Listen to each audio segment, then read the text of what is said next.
Assalamualaikum warahmatullahi wabarakatuh. Salam damai sejahtera untuk kita semua.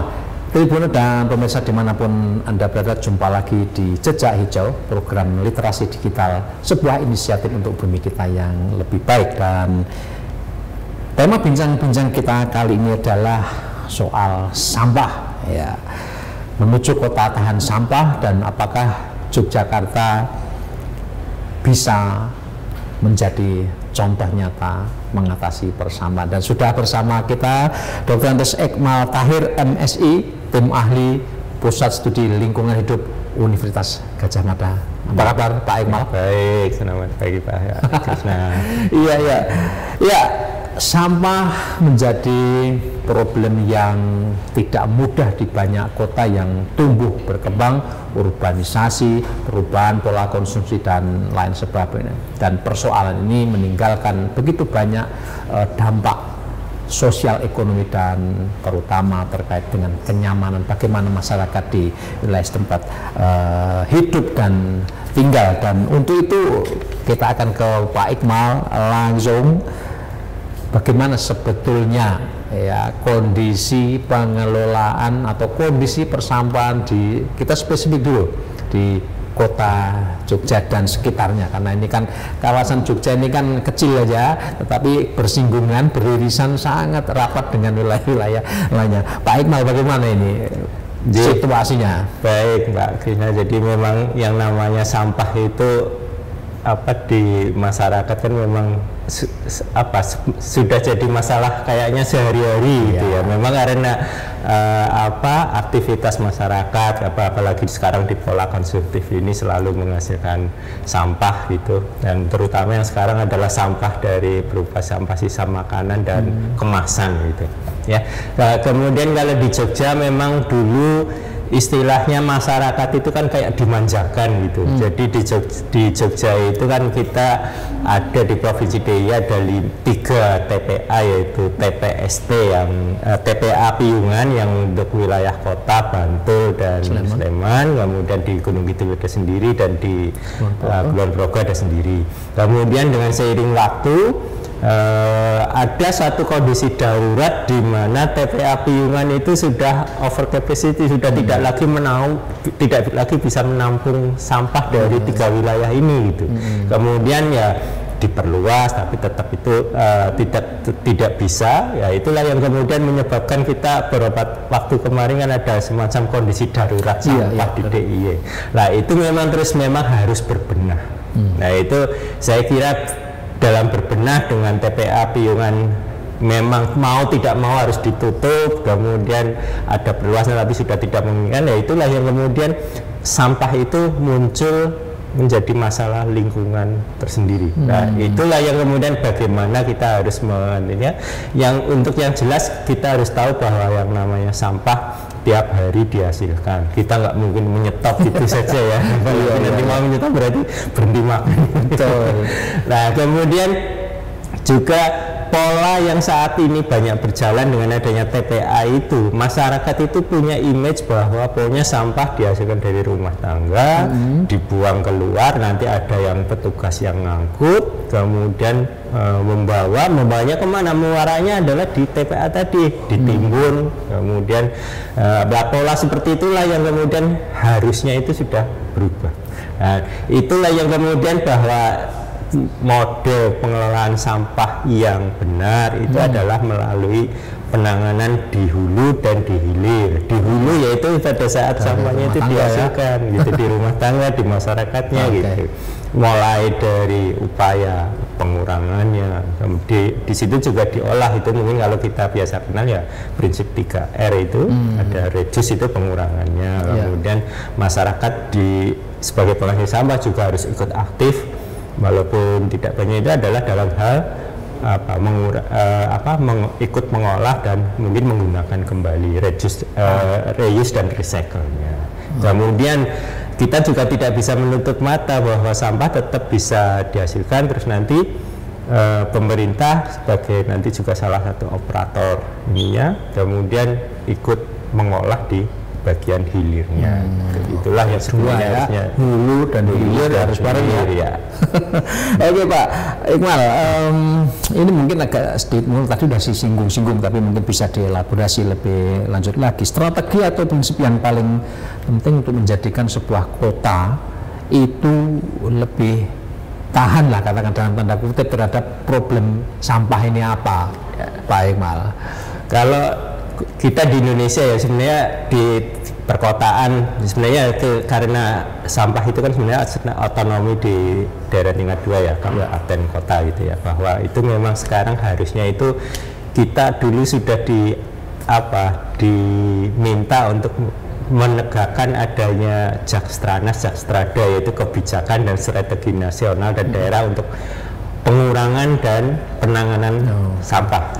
Nah, itu targetnya seharusnya itu 2025 itu sudah harus bisa mengurangi sampah sampai 30% dan bisa mengolah sampah di daerah tersebut sampai 70%. Tapi kemudian memang ya seiring waktu ada COVID, ada apa itu yang kemudian berubah total dan kayak sekarang juga jangan-jangan malah terlupakan. Jadi kaitannya dengan pemerintahan di kabupaten kota ya memang kembali mengingatkan bahwa sampah itu memang bukan urusan yang main-main dan memang harus ini kan, jadi jangan sampai kayak Jogja sempat viral karena kondisi darurat sampah ya. Nah, itu memang perlu komitmen ya dari pemerintahnya, kemudian juga ajakan dari pemerintah untuk selalu edukasi dan sosialisasi program-program tadi pengurangan sampah bagi masyarakatnya. Jadi masyarakat itu tadi yang saya katakan di bagian hulu itu juga punya peran penting. Jangan terus kemudian pokoknya semua apa-apa tadi buang, kumpul, angkut, timbun gitu. Itu sekarang nggak boleh lagi seperti itu. Jadi masyarakat di hulu punya tanggung jawab, pemerintah juga komitmen tetap ikut mengelola yang bagian sampah yang sudah dihasilkan itu gitu. Nah, itu tetap perlu berkesinambungan dan jangan ditunda-tunda gitu, karena sampah tiap hari dihasilkan ya. Jadi begitu misalkan kayak mohon maaf ya, kadang-kadang kan operator itu kadang ada hari libur gitu. Padahal yang namanya sampah dihasilkan nggak kenal ada libur ya. Ya itu memang jadi sekali lagi komitmen, kemudian peran itu tidak boleh berhenti, harus berkesinambungan. Kadang-kadang juga memang kalau tadi model pengolahan sampah yang buang timbun di bagian misalnya transportasi, peralatan armada rusak atau berhenti, itu mesti timbul masalah. Di bagian hilirnya yang bagian kemudian misalkan ada alat berat bego yang untuk selalu mengatur tumpukan WC dan sebagainya, begitu itu rusak pasti dan itu mesti selalu terjadi di beberapa TPA kadang kasus seperti itu. Oke. Nah, ini tadi sudah disinggung soal peran ya dari hulu sampai di hilirnya.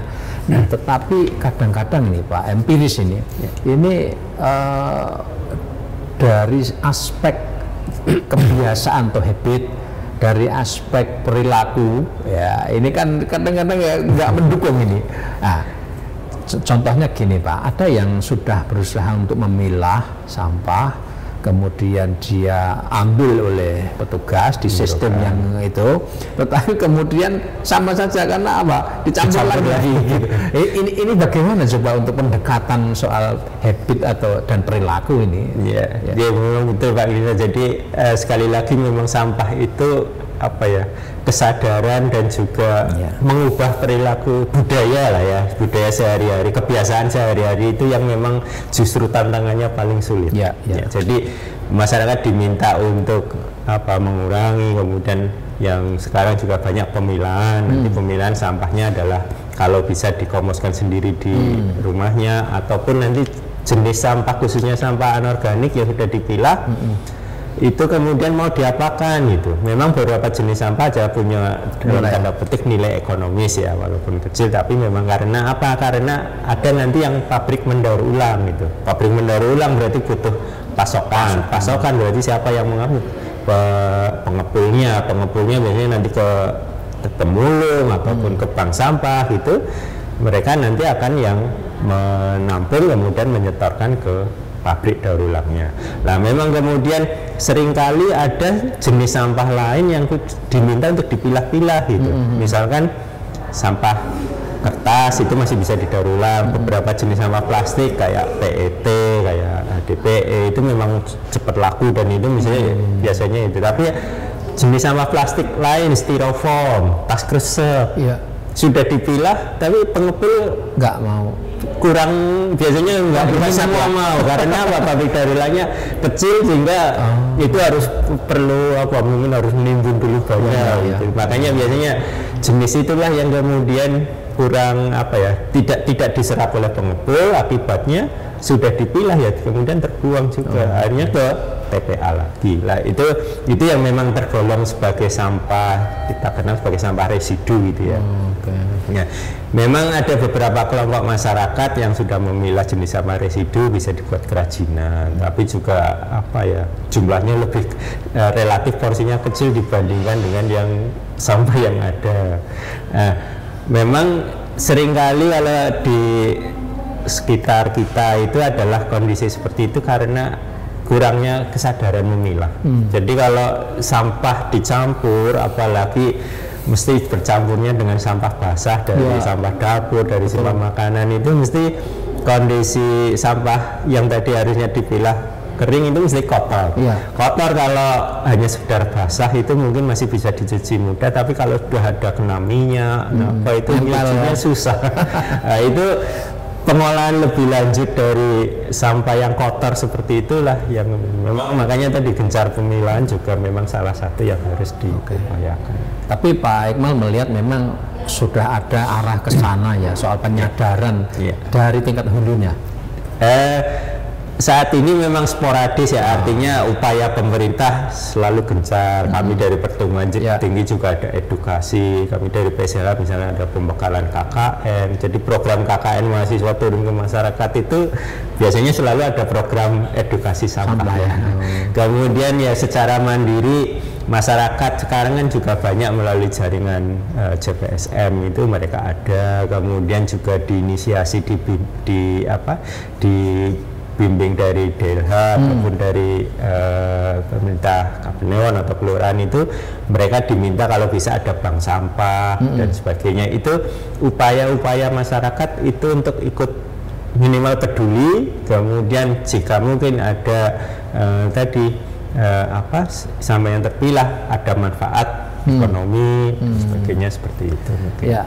Pak Iqmal, dengar-dengar ya ada contoh-contoh sukses pengelolaan ya terkait dengan persampahan yang misalnya di Banyumas, kemudian mungkin di DAS ya, daerah aliran Sungai Citarum. Saya dulu di Bandung, Bob, jadi jadi tahu gitu ya bagaimana Citarum dulu itu kayak gitu lautan sampah.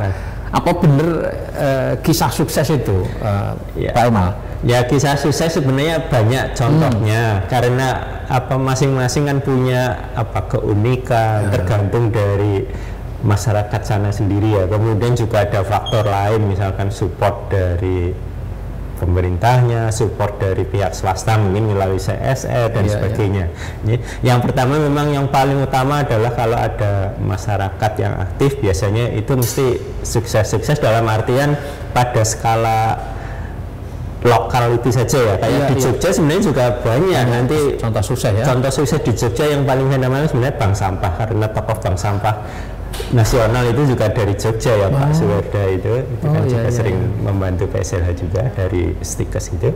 Kemudian kalau model bank sampah yang juga fenomenal di Malang atau di Denpasar ya waktu sebelum bencana ini itu kemudian LSM yang cukup berperan juga bagus. Kalau tadi disampaikan yang di Banyumas itu memang karena komitmen dari pemerintah tempat untuk menyediakan fasilitas pengolahan ya, memang ya sebenarnya mungkin tidak bisa sampai skala 100% kabupaten, tapi itu bisa jadi contoh bahwa sebagian sampahnya itu sudah bisa diolah. Jadi itu ada unit pengolahan yang terpadu, jadi bukan TPA tetapi semacam dalam tanda petik TPST. Jadi sebagian sampah yang dihasilkan dari masyarakat sana dibawa ke proses tersebut di daerah Kalibager itu. Kemudian nanti di sana ada pemilahan, kemudian ada proses sampah yang terpilah tadi diapakan sesuai jenisnya, misalkan yang organik dikompostkan, kemudian yang paling banyak adalah dijadikan untuk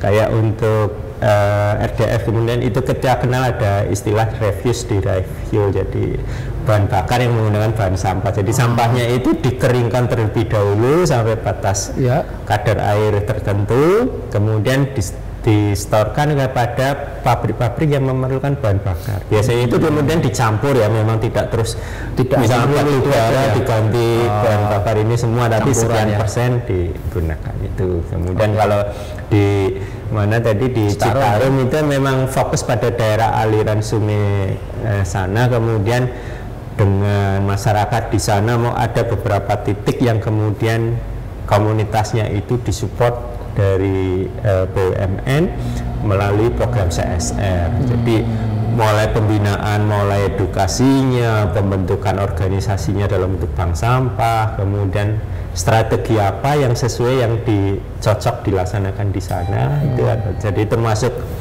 sekarang kan yang biasanya terutama adalah sampah sisa makanan, itu mereka mengembangkan melalui budidaya maggot.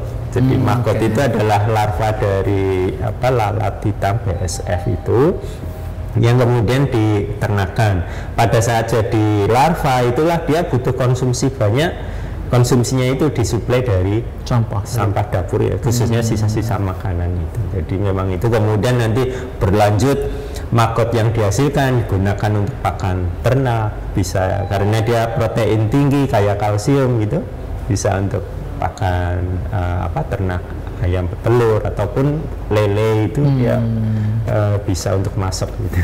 Jadi nilai ekonomisnya dapat juga ya pada akhirnya ya. Nah tapi di dua tempat ini apakah kemudian upayanya itu mengubah perilaku? Minimal sebagian besar iya masyarakat, karena ya kita tahu ya kadang masyarakat kita itu ya di sekitar saya, di tempat tinggal saya aja juga kadang-kadang gitu maunya sudah saya bayar saja untuk tadi ada yang ngambil gitu. Itu memang mengubahnya sangat relatif susah ya. Tapi tadi yang penting adalah ada sebagian masyarakat yang mau ikut peduli gitu. Jadi itu seperti itu sangat baik. Terus nanti kalau di situ ada istilahnya mesinnya, penggeraknya itu jauh lebih efektif lah. Dia akan menginfluence yang lain lah kira-kira harapannya gitu ya. Ya, nah ini kaitan dengan upaya-upaya dan mungkin contoh yang dalam tanda kutip sukses di tempat lain ini dalam konteks kota Yogyakarta ini bagaimana Pak Iqmal ini, apakah nanti mampu atau tidak ini supaya tidak terulang lagi yang namanya darurat sampah ini? Ya memang semua sekali lagi perlu waktu. Tapi memang kayak di Jogja dengan khususnya yang di kota itu kan kita keterbatasan lahan. Itu yang terutama seperti itu. Begitu tiba-tiba harus di stop, sampah tiap hari harus dihasilkan, memang terus harus ada perubahan. Nah itulah yang kemudian menjadi upaya bagaimananya ya.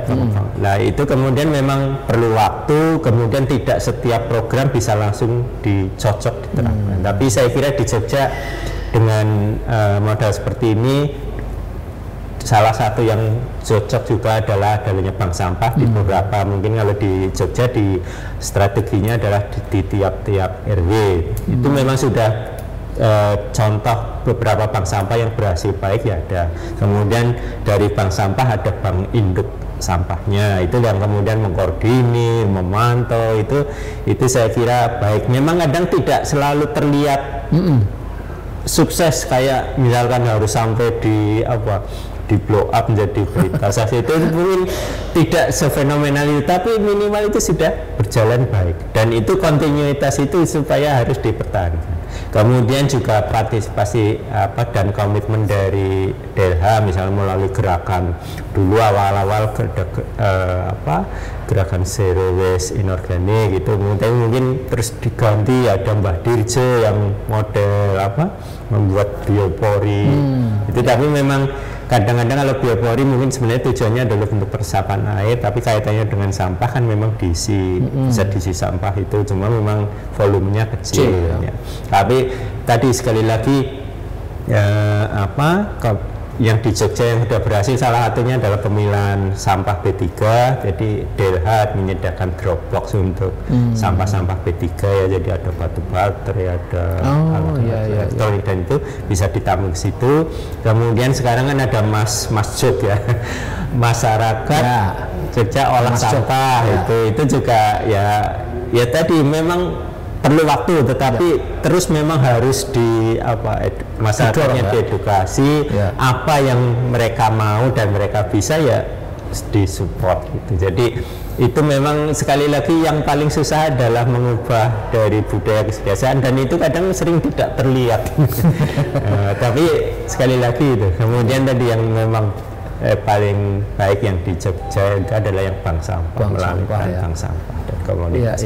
Oke. Nah, kalau dari segi regulasi sendiri, apakah ini sudah memadai atau belum Pak Iqmal, terutama dalam konteks Jogja Raya lah gitu kira-kira, karena bagaimanapun ini persoalan lahan menjadi sesuatu yang agak susah terpecahkan ya, terutama di kota Jogja ini. Saya lihat pemerintah kota pusing berperiode gitu mau nyari lahan untuk sampah yang skala agak besar gitu kan susah. Jadi kalau Jogja dengan wali kota sekarang kan komitmennya bagus ya, kampanyenya itu kalau program 100 hari sampah 100 hari kerjanya aja sudah memang terkait dengan sampah ya. Jadi kalau kembali kalau yang ditanyakan dengan regulasi, kita kan hidup di NKRI ya, kita mulai dari undang-undang persampahan sudah ada peraturan pemerintah untuk sampah rumah tangga dan sampah sejenis rumah tangga ada. Jadi yang terbaru tahun 2020 ini adalah peraturan yang untuk sampah spesifik gitu. Artinya sudah lengkap gitu secara nasional. Kemudian diturunkan ke Perda. Kota Jogja juga punya perda untuk pengelolaan sampah tahun 2012, walaupun kemudian sudah istilahnya direvisi kaitannya dengan kondisi up to date itu, bahwa itu kemudian ya terus secara regulasi sudah ada. Tapi memang kadang seringkali persampahan itu yang paling gencar adalah soal retribusi. Jadi retribusi itu yang kadang-kadang lebih sering muncul pada saat regulasi di tingkat perda gitu. Cuma memang retribusi itu biaya tarif itu kadang-kadang kurang fair. Kurang fairnya kenapa? Seringkali biaya retribusi hanya untuk biaya pengangkutan. Padahal biaya pengolah sampah itu tidak hanya ngangkut, tetapi juga untuk pengadaan investasi peralatannya, pengolahannya itu sendiri itu cost. Bahkan mau dengan nanti pengolahan teknologi sekarang mau pakai insinerator ini selalu cost, biaya. Dibebankan di situ. Biasanya ke retribusi persampahan tidak masuk Jadi katakan misalnya per ton sampah itu mungkin sekarang hampir 500.000 katakan itu untuk olah sampah itu. Biaya tipinya itu kadang-kadang di bawahnya itu sangat rendah sekali.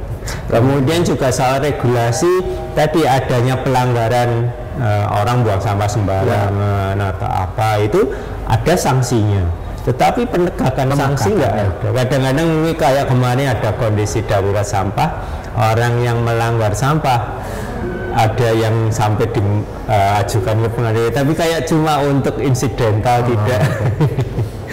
Jadi soal konsistensi konsistensi, penegakan sanksi. Kemudian ya dari kadang sekarang kan juga muncul kasus-kasus sampah pindah-pindah tempat gitu, sampai nggak punya KTP tapi dia bisa misalkan kayak Jogja yang daerahnya seperti banyak pekerja yang tinggalnya di luar kota, gitu, luar kota Jogja.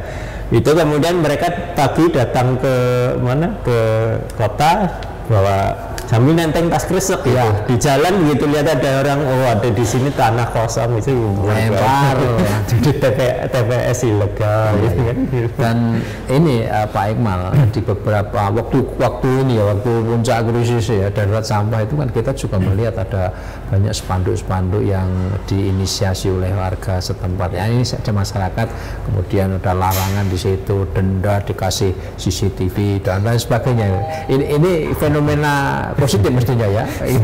Tapi juga fenomena negatif itu guyonya katanya dengan kondisi darurat sampah masyarakat itu jadi semakin buta huruf, itu tidak bisa membaca tulisan yang ada di larangan tersebut. Dilarang membuang sampah malah dibacanya, jadi silahkan membuang. Oke. Nah, selanjutnya Pak, ini pendekatan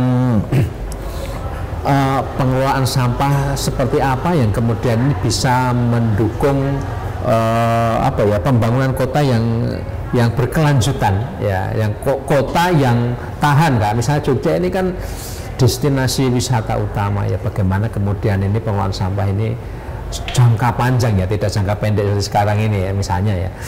Itu yang harus dilakukan seperti apa supaya lestari lah ini kota ini. Jadi kota lestari kan memang dari sisi sosial penduduknya, dan juga dari lingkungan ada air, energi, termasuk juga sampah. Memang kalau kaitannya kembali ke soal sampah ya memang berarti di kota tersebut harus bisa mengatasi problem sampahnya.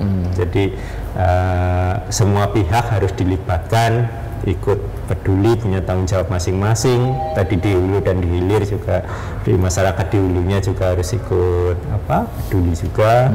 Kemudian kaitannya dengan secara keseluruhan bahwa sampah di sana memang terus harus terolah, tidak harus selalu kemudian menunggu situasi tertentu, tapi memang konsisten tiap hari, tiap saat harus terkelola dengan baik. Kemudian dari mana sampah tersebut dihasilkan, terutama tadi dari sampah domestik yang dari kawasan hunian. Kemudian Jogja kalau tadi dikatakan sebagai kawasan wisata, orang datang sini juga wisatanya yang peduli lingkungan gitu, kadang bisa melalui edukasi, melalui IO-nya, melalui pengelola wisatanya. Jadi wisata kan kadang ya berkunjung satu tempat, berarti pengelola wisata tersebut menyediakan fasilitas persampahan yang baik, tempat sampah terpilah dan sebagainya. Kemudian wisata kan juga wisata kuliner. Nah, kuliner itu juga ya harus yang ikut peduli, misalkan kafe atau rumah makan itu ya mungkin menyediakan tidak selalu harus menyediakan produk yang menggunakan sekali pakai misalkan. Kadang kan juga sekarang banyak ya kafe yang mengusung tema hijau, tema peduli lingkungan banyak ya, itu juga itu. Jadi produknya ini yang dibuat seperti itu. Jadi semua pihak itu saya harapkan bisa terlibat gitu. Oke. Pak Iqmal, saya kira sudah sampai di penghujung. Pesan apa yang paling substansial yang bisa diberikan kepada masyarakat dan tentu saja juga kepada pemerintah terkait pengelolaan sampah ini? Karena begini Pak, ada juga guyonan pahit begitu, misalnya orang-orang dari Gunung Kidul itu dia jadi tujuan utama wisata, tetapi kemanfaatannya tidak terlampau banyak, tetapi justru jadi tempat buang sampah wisatawannya. Nah ini hanya satu celetukan gitu, tapi kadang-kadang kalau dilihat ya memang serius juga ya, benar juga. Apa yang bisa disampaikan sebagai catatan penutup Pak Iqmal, silakan. Ya, jadi sekali lagi memang kalau sampah itu memang tanggung jawab kita bersama. Kita di masyarakat itu mau tidak mau dikatakan sebagai produsen sampah, berarti harus ikut peduli ya. Kemudian mulai dari biasakan selalu prinsip budaya 3R, reduce, reuse, recycle. Jadi mulai penggunaan kita bijak, misalkan tisu ganti sapu tangan, guna tumbler untuk botol kemasan minum sekali pakai, itu contoh seperti itu. Tanggung jawab yang berikutnya adalah lebih baik kita bisa pada saat sampah itu dihasilkan kita lakukan pemilahan. Nah, pemilahan itu tentu saja adalah berdasarkan jenisnya, mulai dari yang paling simpel sampah basah, sampah kering, atau mau lebih lanjut lagi sampah organik, sampah anorganik, misalnya sampah kertas, logam, dan itu mau lebih dalam juga bisa sampah yang bisa didaur ulang, sampah residu gitu. Istilahnya pokoknya yang penting komitmen kita dulu, kita mau niat, kemudian tadi bisa selanjutnya bisa meniru apa yang yang kemarin seperti ini ternyata bisa lebih baik dengan cara ini. Saya kira itu sambil belajar nanti akan di satu proses yang pengolahan sampah yang baik bagi masyarakat. Ya, baik Pak Iqmal, terima kasih untuk sharingnya, untuk penjelasannya. Semoga ini bisa memberi tambahan gizi untuk kita semua terkait bagaimana kita menghadapi problem persampahan, dan dalam konteks kota Yogyakarta ini karena menjadi destinasi wisata utama ya, sejauh ini masih nomor 1 begitu secara angka gitu, supaya nanti juga tidak muncul lagi, tidak terulang lagi secara menyolok darurat sampah gitu kira-kira. Baik Tribuners dan pemirsa dimanapun Anda berada, demikian bincang-bincang kita dalam Jejak Hijau, program literasi digital dan sebuah inisiatif untuk bumi kita yang lebih baik bersama Dr. Andes Iqmal Tahir MSI. Beliau adalah tim ahli di Pusat Studi Lingkungan Hidup Universitas Gadjah Mada. Kita akan jumpa lagi di program yang sama tetapi dengan tema yang berbeda dan tentu saja menarik. Terima kasih untuk perhatian Anda. Sampai jumpa. Wassalamualaikum warahmatullahi wabarakatuh. Waalaikumsalam.